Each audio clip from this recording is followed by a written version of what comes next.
Hi, എല്ലാവർക്കും സ്വാഗതം. അപ്പോൾ ബോർഡ് എക്സാം അടുത്തെത്തി അല്ലേ? വനങ്ങളും വന്യജീവി വിഭവങ്ങളും എന്ന ഈ ചാപ്റ്റർ നമുക്കൊന്ന് വേഗത്തിൽ ഓടിച്ചു നോക്കിയാലോ? പരീക്ഷയ്ക്ക് വരാൻ സാധ്യതയുള്ള എല്ലാ പ്രധാനപ്പെട്ട പോയിന്റ്സിലൂടെയും നമുക്ക് പോകാം. റെഡിയല്ലേ? നമ്മുടെ നേരെ പാഠത്തിലേക്ക് കടക്കുന്നതിന് മുൻപ് ഒരു നിമിഷം നിങ്ങളുടെ ടെക്സ്റ്റ് ബുക്കിൽ തന്നെയുള്ള ഈ ഒരു വരി കേട്ടുനോക്കൂ. ഇതൊരു വെറും വരിയല്ല, നമ്മൾ പഠിക്കാൻ പോകുന്ന ഈ ലോകവുമായുള്ള നമ്മുടെ ഒരു കണക്ഷനാണ്. കണ്ടില്ലേ? ആ പാട്ടിൽ പറയുന്ന അതേ കാര്യമാണ് ഇവിടെയും. നമ്മൾ ശ്വാസമെടുക്കുന്ന വായു, കുടിക്കുന്ന വെള്ളം, കഴിക്കുന്ന ഭക്ഷണം, ഇതിനെല്ലാം നമ്മൾ ഈ പ്രകൃതിയെ ആശ്രയിക്കുന്നത്. ചുരുക്കി പറഞ്ഞാൽ നമ്മളും ഈ വലിയൊരു സിസ്റ്റത്തിന്റെ ഒരു ഭാഗം മാത്രമാണ്. ഈ ഒരൊറ്റ ഐഡിയയാണ് ഈ ചാപ്റ്ററിന്റെ അടിത്തറ. അപ്പോൾ ഈ ചാപ്റ്ററിലെ ഏറ്റവും പ്രധാനപ്പെട്ട വാക്കിതാണ് ജൈവ വൈവിധ്യം അല്ലെങ്കിൽ ബയോഡൈവേഴ്സിറ്റി. എന്താണിത്?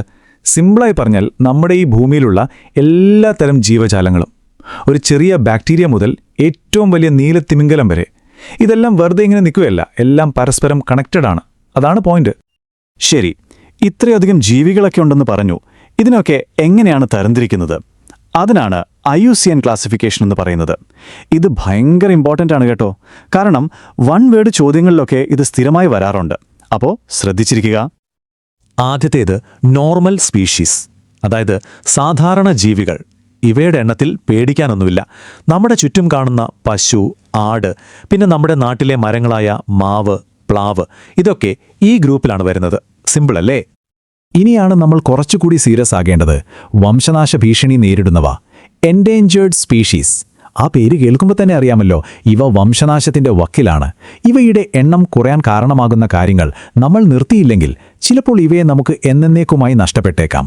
കടുവ, സിംഹം, കറുത്ത മാൻ, ഇതൊക്കെ ഉദാഹരണങ്ങളാണ്. അടുത്തത് വൾണറബിൾ സ്പീഷീസ്, അതായത് ദുർബലമായ ജീവികൾ. ഇവ ഇപ്പോൾ എൻഡേഞ്ചേർഡ് അല്ല, പക്ഷേ ആ സ്റ്റേജിലേക്ക് പോകാനുള്ള എല്ലാ സാധ്യതയുമുണ്ട്. ഒരുതരം യെല്ലോ അലേർട്ട് സ്റ്റേജ് ആണെന്ന് പറയാം. കാര്യങ്ങൾ ഇങ്ങനെ തന്നെയാണ് മുന്നോട്ട് പോകുന്നതെങ്കിൽ ഇവയുടെ കാര്യവും കഷ്ടത്തിലാകും. നമ്മുടെ ഏഷ്യൻ ആനയൊക്കെ ഈ കാറ്റഗറിയിലാണ് വരുന്നത്. ഇനി റെയർ സ്പീഷീസ്. പേര് പോലെ തന്നെ ഇവയെ അപൂർവമായി കാണാൻ കഴിയൂ. ഇവയുടെ എണ്ണം സ്വാഭാവികമായി തന്നെ കുറവാണ്. അതുകൊണ്ട് തന്നെ എന്തെങ്കിലും ഒരു പ്രശ്നം വന്നാൽ ഇവ പെട്ടെന്ന് എൻഡേഞ്ചേർഡ് അല്ലെങ്കിൽ വൾണറബിൾ കാറ്റഗറിയിലേക്ക് പോകാൻ സാധ്യതയുണ്ട്. ഹിമാലയൻ ബ്രൗൺ ബെയർ ഒരു നല്ല ഉദാഹരണമാണ്. അടുത്തത് എൻഡമിക് സ്പീഷീസ്. ഇതിന്റെ പ്രത്യേകത എന്താണെന്ന് വെച്ചാൽ ഇവയെ ലോകത്തൊരു പ്രത്യേക സ്ഥലത്ത് മാത്രമേ കാണാൻ കഴിയൂ. വേറെ എവിടെ പോയാലും കാണില്ല. ഉദാഹരണത്തിന് നിക്കോബാർ പ്രാവ്. അത് നിക്കോബാർ ദ്വീപുകളിൽ മാത്രം കാണുന്ന ഒന്നാണ്. അതുപോലെ ആൻഡമാൻ കാട്ടുപന്നി. അവസാനത്തേത് ഏറ്റവും സങ്കടകരമായൊരു കാറ്റഗറിയാണ് വംശനാശം സംഭവിച്ച ജീവികൾ, അതായത് എക്സ്റ്റിങ്ക്റ്റ്. ഈ ഭൂമിയിൽ നിന്ന് എന്നേക്കുമായി അപ്രത്യക്ഷമായ ജീവികളാണിവ. എത്രയൊക്കെ തിരഞ്ഞാലും ഇനി ഇവയെ കണ്ടെത്താൻ കഴിയില്ല. ഏഷ്യാറ്റിക് ചീറ്റ ഇതിന്റെ ഏറ്റവും വലിയ ഉദാഹരണങ്ങളിലൊന്നാണ്. അപ്പോൾ നമ്മൾ ഈ ക്ലാസിഫിക്കേഷനൊക്കെ കണ്ടു അല്ലേ? എൻഡേഞ്ചേർഡ്, വൾണറബിൾ എന്നൊക്കെ. പക്ഷേ യഥാർത്ഥ ചോദ്യം ഇതാണ്: എന്തുകൊണ്ടാണ് ഇങ്ങനെ സംഭവിക്കുന്നത്? എന്തുകൊണ്ടാണ് നമ്മുടെ സസ്യങ്ങളും ജന്തുക്കളും ഇങ്ങനെ ഒരു ഭീഷണി നേരിടുന്നത്? നമുക്കതിൻ്റെ കാരണങ്ങളിലേക്ക് പോകാം. ലോങ് ആൻസർ ചോദ്യങ്ങൾക്ക് ഈ ഭാഗം വളരെ പ്രധാനപ്പെട്ടതാണ്. അതെ, ഇതാണ് ആ ചോദ്യം. എന്തൊക്കെയാണ് നമ്മുടെ ചുറ്റുമുള്ള ഈ ജീവജാലങ്ങളുടെ നാശത്തിന് കാരണമാകുന്ന ഘടകങ്ങൾ? നമുക്ക് നോക്കാം. പ്രധാനമായും മനുഷ്യന്റെ ഇടപെടലുകളാണ് ഈ നാശത്തിന് പിന്നിൽ. 1. കൃഷിക്ക് വേണ്ടി നമ്മൾ വൻതോതിൽ വനം വെട്ടിത്തെളിയിക്കുന്നത്. 2. വലിയ ഡാമുകളും റോഡുകളും പോലുള്ള വികസന പദ്ധതികൾ. 3. ചിലയിടങ്ങളിൽ ഇപ്പോഴുമുള്ള ജൂം പോലുള്ള സ്ഥലമാറ്റ കൃഷി. 4. ഖനനം. ഒരു ഉദാഹരണം പറഞ്ഞാൽ പശ്ചിമ ബംഗാളിലെ ബക്സ ടൈഗർ റിസർവ്, അവിടുത്തെ ഖനനം കാരണം വലിയ ഭീഷണിയിലാണ്. പിന്നെ 5. അനധികൃതമായ വേട്ടയാടലും. ഈ പോയിന്റ്സ് ഓർത്തുവെക്കണം. പക്ഷേ ഒരു കാര്യം നമ്മൾ മനസ്സിലാക്കണം.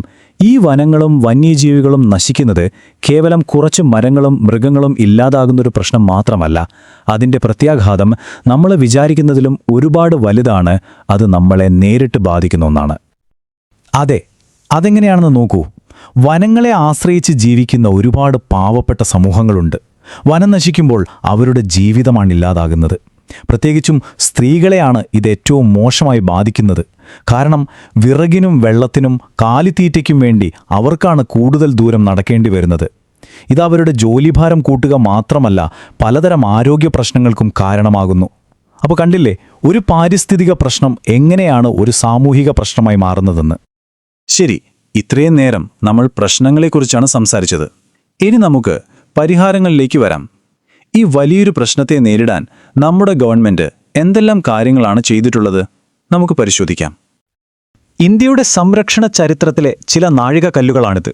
1972 Indian wild life protection act വരുന്നത്. അതൊരു വലിയ തുടക്കമായിരുന്നു. തൊട്ടടുത്ത വർഷം 1973 കടുവകളെ സംരക്ഷിക്കാനായി ലോകപ്രശസ്തമായ പ്രൊജക്ട് ടൈഗർ തുടങ്ങി. പിന്നെയും മുന്നോട്ടു പോയപ്പോൾ 80കളിൽ ചിത്രശലഭങ്ങളെയും വണ്ടുകളെയും വരെ സംരക്ഷിത പട്ടികയിൽ ഉൾപ്പെടുത്തി. അവസാനം 1991 ആദ്യമായി സസ്യങ്ങളെയും ഈ ലിസ്റ്റിൽ ചേർത്തു. അതായത് വലിയ മൃഗങ്ങളിൽ നിന്ന് തുടങ്ങി ചെറിയ പ്രാണികളിലേക്കും സസ്യങ്ങളിലേക്കും നമ്മുടെ സംരക്ഷണ കാഴ്ചപ്പാട് വളർന്നുവെന്ന് സാരം.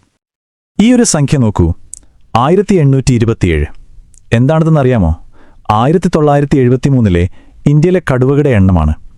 20ാം നൂറ്റാണ്ടിൻ്റെ തുടക്കത്തിൽ ഇത് ഏകദേശം 55,000 ആയിരുന്നു. ആലോചിച്ചു നോക്കൂ, എത്ര ഭയാനകമായൊരു വീഴ്ചയാണെന്ന്. പ്രോജക്ട് ടൈഗർ എന്തുകൊണ്ട് അത്രയും അത്യാവശ്യമായിരുന്നു എന്ന് ഈ ഒരൊറ്റ കണക്ക് നമുക്ക് പറഞ്ഞു തരും. അപ്പോൾ ഗവൺമെന്റ് എങ്ങനെയാണ് ഈ വനങ്ങളെ മാനേജ് ചെയ്യുന്നത്? പ്രധാനമായും 3 തരത്തിലാണ്: റിസർവ്ഡ് ഫോറസ്റ്റ്, പ്രൊട്ടക്റ്റഡ് ഫോറസ്റ്റ്, പിന്നെ അൺക്ലാസ്ഡ് ഫോറസ്റ്റ്. ഇതിൽ ആദ്യത്തെ 2 അതായത് റിസർവ്ഡും പ്രൊട്ടക്റ്റഡും ചേർന്നാണ് പെർമനന്റ് ഫോറസ്റ്റ് എന്ന് പറയുന്നത്. രാജ്യത്തെ പകുതിയിലധികം വനങ്ങളും ഈ കാറ്റഗറിയിലാണ് വരുന്നത്. ഇവയെ സംരക്ഷിക്കേണ്ടത് വളരെ പ്രധാനമാണ്. പക്ഷേ ഗവൺമെന്റ് നിയമങ്ങൾ കൊണ്ടുവന്നാൽ മാത്രം മതിയോ? പോരാ. യഥാർത്ഥ സംരക്ഷണം വരുന്നത് പലപ്പോഴും സാധാരണ ജനങ്ങളിൽ നിന്നാണ്. അവരാണ് യഥാർത്ഥ ഹീറോകൾ. അവരുടെ ചില കഥകൾ നമുക്ക് നോക്കാം. ഇതൊരു രസകരമായ താരതമ്യമാണ്. സംരക്ഷണത്തിന് 2 പ്രധാന രീതികളുണ്ട്. ഒന്ന് ഗവൺമെന്റിന്റെ രീതി. അത് മുകളിൽ നിന്ന് താഴേക്കാണ്. അതായത് നിയമങ്ങൾ ഉണ്ടാക്കുന്നു, നാഷണൽ പാർക്കുകൾ പ്രഖ്യാപിക്കുന്നു. പ്രോജക്ട് ടൈഗർ ഇതിനുദാഹരണമാണ്. എന്നാൽ രണ്ടാമത്തെ രീതി താഴെത്തട്ടിൽ നിന്നാണ് വരുന്നത്. ജനങ്ങൾ തന്നെ മുന്നിട്ടിറങ്ങുന്നു, ചിപ്കോ പ്രസ്ഥാനം പോലെ. രണ്ടും ഒരുപോലെ പ്രധാനപ്പെട്ടതാണ്. ഇവരാണ് നമ്മൾ പറഞ്ഞ ആ യഥാർത്ഥ ഹീറോകൾ. രാജസ്ഥാനിൽ കൃഷ്ണമൃഗത്തെ ജീവൻ കൊടുത്തും സംരക്ഷിക്കുന്ന ബിഷ്ണോയി സമൂഹം, ഹിമാലയത്തിൽ മരം മുറിക്കുന്നതിനെതിരെ മരങ്ങളെ കെട്ടിപ്പിടിച്ച് സമരം ചെയ്ത ചിപ്കോ പ്രസ്ഥാനം, പിന്നെ സ്വന്തം ഗ്രാമത്തിലെ വനത്തിന് സംരക്ഷണം പ്രഖ്യാപിച്ച അൽവാറിലെ ഗ്രാമീണർ. ഈ ഉദാഹരണങ്ങൾ നിങ്ങളുടെ ഉത്തരങ്ങളിൽ എഴുതാൻ മറക്കരുത്. ഇത് നിങ്ങളുടെ ആൻസറിനെ കൂടുതൽ കരുത്തു നൽകും. നമ്മുടെ ഈ റിവിഷൻ അവസാനിപ്പിക്കുമ്പോൾ ഗൗതമ ബുദ്ധന്റെ ഈ വാക്കുകളൊന്ന് ഓർത്തു നോക്കൂ. അതിനെ നശിപ്പിക്കുന്ന മഴുക്കാരന് പോലും തണൽ നൽകുന്ന ഒരു സവിശേഷ ജീവിയാണ് വൃക്ഷം. പ്രകൃതിയുടെ ഈ ഒരു മഹത്വം, അത് നമ്മൾക്കൊരു വലിയ പാഠമാണ്. അപ്പോൾ നമ്മൾ ഈ ചാപ്റ്റർ റിവൈസ് ചെയ്ത് കഴിഞ്ഞു. ഇത് നിങ്ങളുടെ പരീക്ഷയ്ക്ക് മാർക്ക് നേടാൻ സഹായിക്കും, തീർച്ച. പക്ഷെ അതോടൊപ്പം ഒരു കാര്യം കൂടി ഓർക്കണം. ഈ സംരക്ഷണം എന്നത് നമ്മുടെയെല്ലാം ഭാവിക്ക് വേണ്ടിയുള്ളതാണ്. അതുകൊണ്ട് ഈ പരീക്ഷയൊക്കെ കഴിഞ്ഞിട്ട് ഒരു പൗരൻ എന്ന നിലയിൽ ഈ സംരക്ഷണത്തിൽ നിങ്ങളുടെ പങ്ക് എന്തായിരിക്കും? ഇതൊന്ന് ആലോചിക്കണം. എല്ലാവർക്കും പരീക്ഷയ്ക്ക് എല്ലാവിധ ആശംസകളും.